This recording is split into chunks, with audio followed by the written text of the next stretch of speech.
Hai, bismillahirrahmanirrahim. Assalamualaikum warahmatullahi wabarakatuh. Bagaimana kabarnya adik-adikku semuanya? Semoga dalam keadaan sehat walafiat ya. Dan yang sakit semoga segera disembuhkan. Amin. Alhamdulillah kita dipertemukan lagi dalam materi pembelajaran biologi.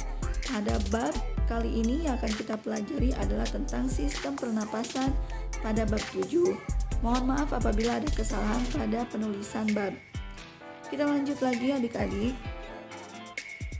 Tujuan kita belajar tentang sistem pernapasan itu yang pertama, mengidentifikasi struktur, fungsi, dan proses sistem pernapasan pada manusia. Yang kedua, menjelaskan struktur, fungsi, dan proses sistem pernapasan manusia.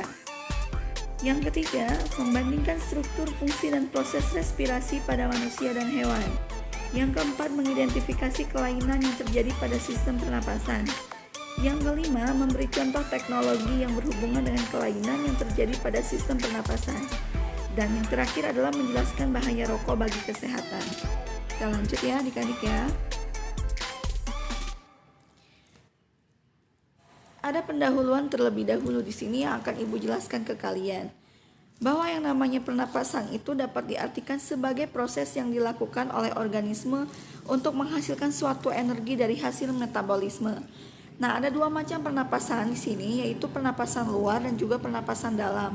Pernapasan luar atau biasa disebut dengan eksternal ini meliputi proses pengambilan O2 atau oksigen dan pengeluaran CO2 atau karbon dioksida dan uap air antara organisme dengan lingkungannya.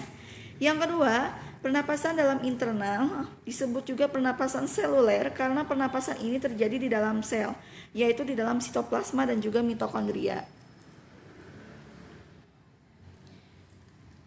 Yang akan kita bahas kali ini yang pertama adalah sistem pernapasan manusia. Bahwa sistem pernapasan manusia itu dimulai dari yang namanya menghirup udara. Jadi menghirup udaranya itu masuk ke dalam rongga hidung, kemudian masuk ke faring, kemudian ke laring, kemudian ke trakea, kemudian ke bronkus, kemudian ke paru-paru, kemudian ke alveolus dan sel-sel tubuh. Alat pernapasan manusia yang pertama adalah rongga hidung. Nah, rongga hidung itu yang dilengkapi dengan silia dan selaput lendir yang berguna untuk menyaring debu, melekat kotoran pada rambut hidung, mengatur suhu udara pernapasan dan menyelidiki adanya bau udara. Kemudian ada faring. Nah, faring ini atau rongga tekak ini merupakan rongga pertigaan ke arah saluran pencernaan atau biasa disebut dengan esofagus, saluran pernapasan atau batang tenggorokan, dan juga saluran ke rongga hidung. Kemudian ada membran sel. Nah, di dalam laring itu terdapat selaput suara yang ketegangannya diatur oleh serabut-serabut otot, sehingga dapat mengatur tinggi rendahnya nada suara yang diperlukan. Selanjutnya, ada trakea. Penjelasannya, bahwa trakea itu terletak di daerah leher di depan kerongkongan atau biasa disebut dengan esofagus. Nah, trakea ini merupakan pipa yang terdiri dari gelang-gelang tulang rawan. Bagian pangkal selalu dalam keadaan terbuka. Di daerah dada, trakea bercabang dua, satu ke kiri dan juga satu ke kanan, yang disebut dengan bronkus atau cabang batang tenggorokan.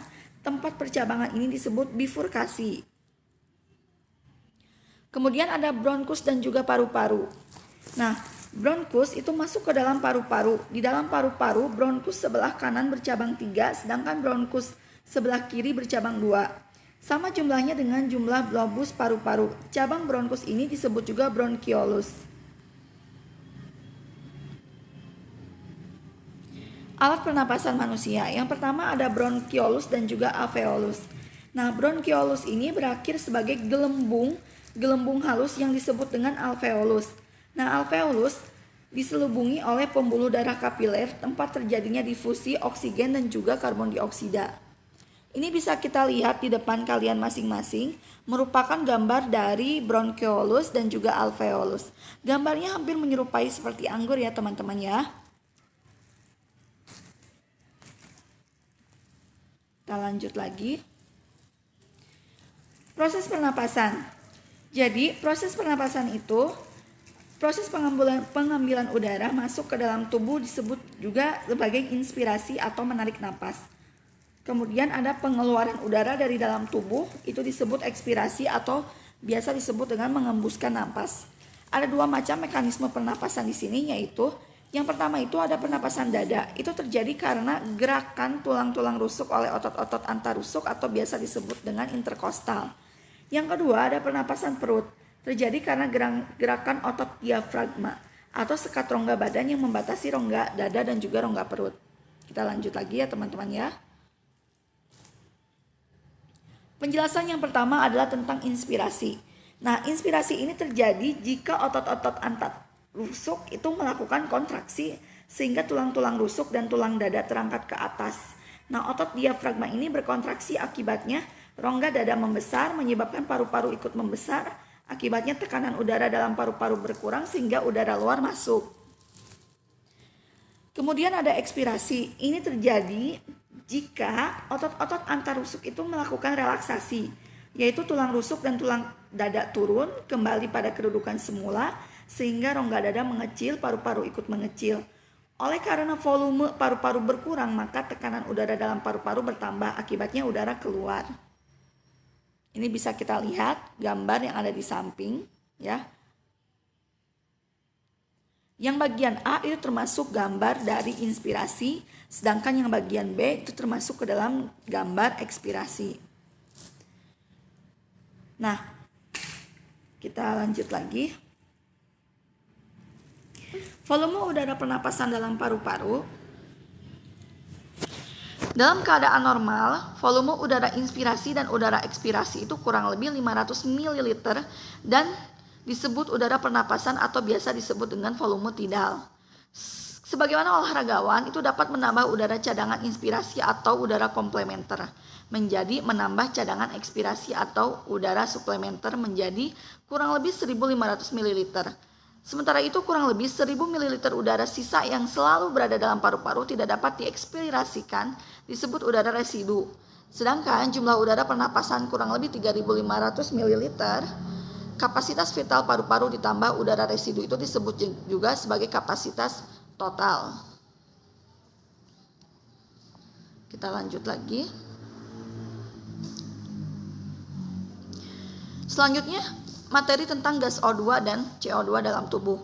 Nah, pengangkutan oksigen dalam tubuh itu dilakukan oleh plasma darah dan hemoglobin atau Hb. Sebagian besar oksigen itu diangkut oleh Hb atau hemoglobin dalam bentuk oksimioglobin atau tersimpan dalam otot dan oksihemoglobin atau tersimpan dalam darah merah. Hanya 2-3% saja oksigen yang larut dalam plasma. Hemoglobin dapat mengikat dan melepaskan oksigen dalam reaksi bolak-balik sebagai berikut. Nah, ini ya. Jadi Hb4 plus 4O2 ya dalam pulmo, kalau misalkan itu hasilnya akan menghasilkan 4 HbO2. Tetapi kalau misalkan terjadi bolak-balik atau dalam jaringan, maka yang terjadi adalah Hb4 plus 4O2. Seperti itu ya penjelasannya. Ini merupakan termasuk ke dalam proses pengikatan dan pelepasan O2, CO2 serta tekanan oksigen. Nah, selanjutnya pengangkutan karbon dioksida dapat kita golongkan menjadi 3 cara. Yang pertama itu kurang lebih 5% karbon dioksida itu larut dalam plasma membentuk asam karbonat dalam reaksi sebagai berikut, yaitu CO2 atau karbon dioksida plus H2O menghasilkan H2CO3. Nah, yang kedua, pengangkutan CO2 yang kedua itu dalam bentuk senyawa karbomino, yaitu CO2 berdifusi ke dalam sel darah merah dan berikatan dengan amino NH2. Yang ketiga, ada pengangkutan CO2 minus dalam bentuk ion HCO3 minus, ini melalui proses pertukaran klorida. Seperti ini rumus kimianya ya, bisa dilihat oleh teman-teman semuanya. Selanjutnya, sebagian besar oksigen itu diangkut oleh hemoglobin dalam bentuk oksimioglobin dan oksihemoglobin. Sebagian besar, kurang lebih 65% yang namanya CO2 itu diangkut dalam bentuk ion HCO3- yang disebut proses pertukaran klorida.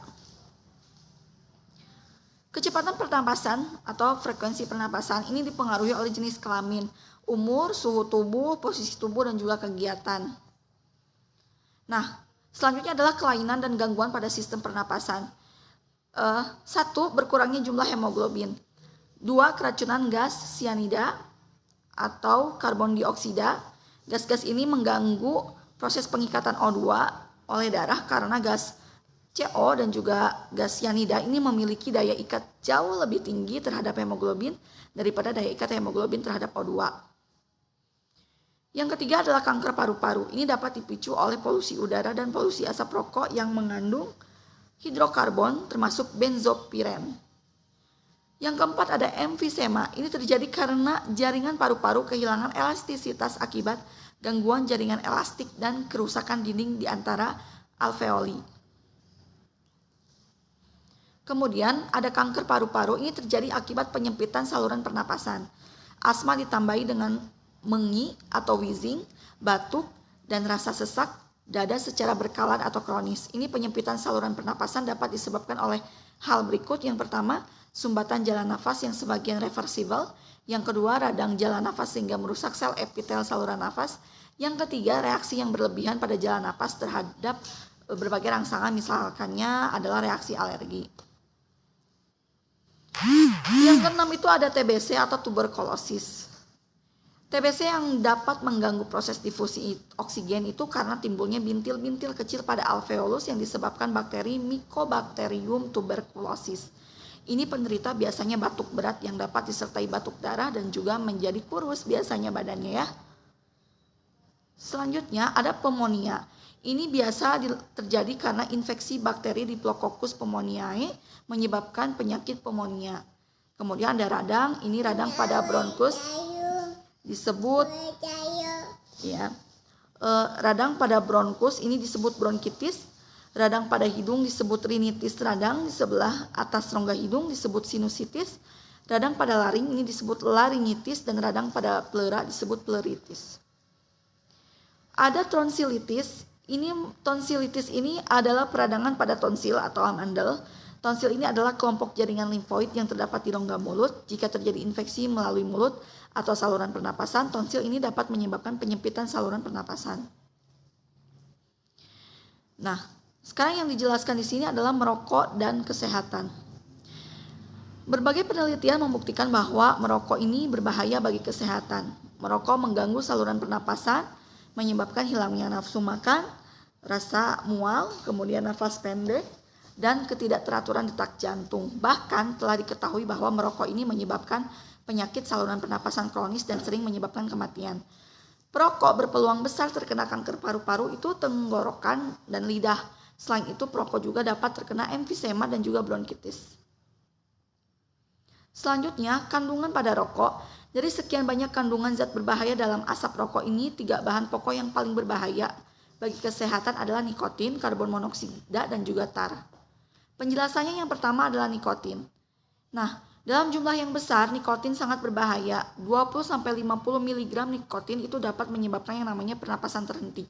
Nah, nikotin ini menaikkan tekanan darah dan mempercepat denyut jantung sehingga pekerjaan jantung itu lebih berat. Nikotin juga menyebabkan yang namanya rasa ketagihan atau kecanduan.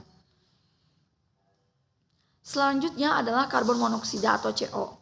Nah, karbon monoksida ini merupakan gas beracun yang tidak berbau, dapat mengakibatkan pembuluh darah menyempit dan mengeras sehingga mengakibatkan penyumbatan pembuluh darah. Satu rokok yang dibakar mengandung 3-6% CO. Gabungan CO dengan nikotin dapat mengakibatkan para perokok menderita penyakit penyempitan dan penyumbatan pembuluh darah. Tar, nah yang terakhir, ini adalah komponen dalam asap rokok yang tinggal sebagai sisa setelah nikotin dan tetesan-tetesan cairannya dihilangkan. Tar ini mempunyai efek karsinogenik atau menyebabkan kanker. Sistem pernapasan hewan.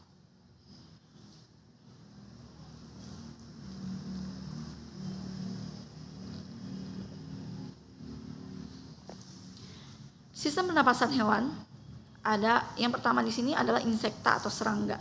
Ini merupakan pernapasan dengan menggunakan tabung udara yang disebut trakea. Udara keluar masuk ke pembuluh trakea melalui lubang-lubang kecil pada eksoskeleton yang disebut juga sebagai stigma. Jadi pada insekta, oksigen tidak diedarkan melalui darah tetapi melalui trakea.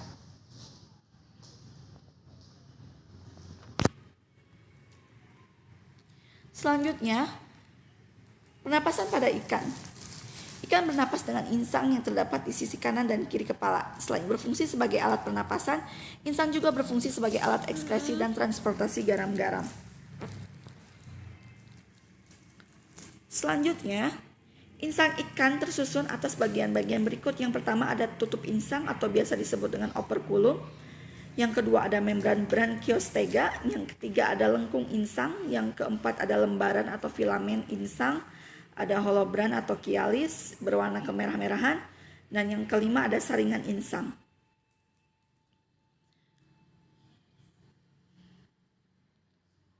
Selanjutnya, ini pernapasan pada amfibi. Jadi alat pernapasan pada amfibi itu misalnya katak berupa paru-paru, kulit, dan insang. Ya, pada stadium larva berudu, hewan ini bernapas dengan insang luar.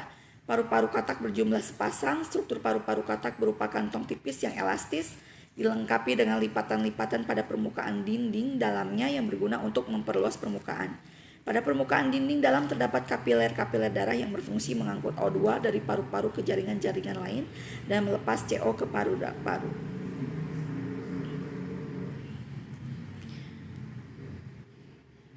Nah, sekarang pernapasan pada burung. Burung bernapas dengan paru-paru. Paru-paru burung ini memiliki perluasan yang disebut juga kantong udara yang mengisi susunan alat pernapasan burung. Apa saja di dalamnya? Yang pertama ada lubang hidung, ada celah tekak pada dasar faring berhubungan dengan trakea. Yang ketiga ada trakea, yang keempat ada siring atau alat suara, yang kelima ada bifurkasi atau trakea, yang keenam ada bronkus, yang ketujuh ada paru-paru.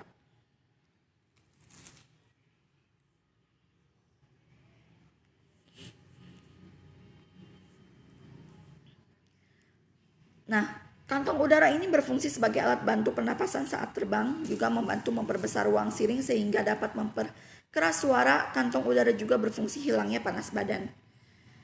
Mekanisme inspirasi dan ekspirasi pada burung yang ada di depan kalian atau gambar di sini gitu ya.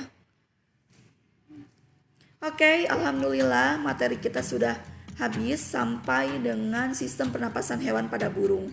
Semoga ilmu yang didapat bermanfaat. Dan mohon maaf apabila terdapat kekurangan dalam penyampaian penjelasannya. Untuk itu, Ibu cukupkan. Assalamualaikum warahmatullahi wabarakatuh.